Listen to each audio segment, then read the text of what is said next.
So it's a windy December day in 2021. We're back on site because we've just finished backfilling the trenches we dug. We're going to reinstate the path in the spring with soil and grass seed. And now if you follow me back to the visitor centre, we're going to look at the major project. So we're back at the park office now and we're looking at a Victorian map of the park. And this is the first map from 1840 to show the Barrows on it. And now I'm going to show you some Victorian finds that we found during our dig. So we removed the Victorian path and then we dug some trenches either side of the path, looking at the archaeology around the Barrows.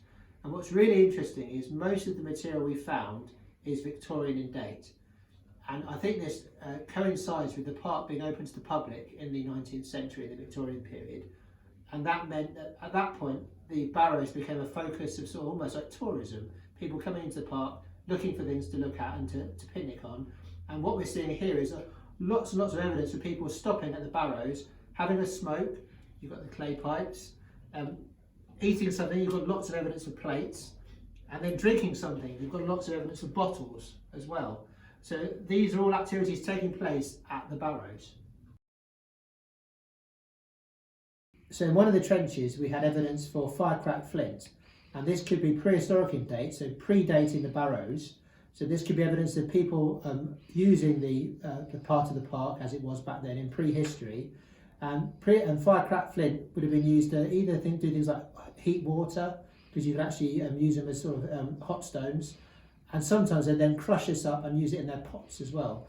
So this is probably our best evidence for prehistoric activity from the Barrow dig. So one last thing to show you. When we were cleaning back the path, we found an area which had been a pothole, which had been filled with a whole load of rubbish.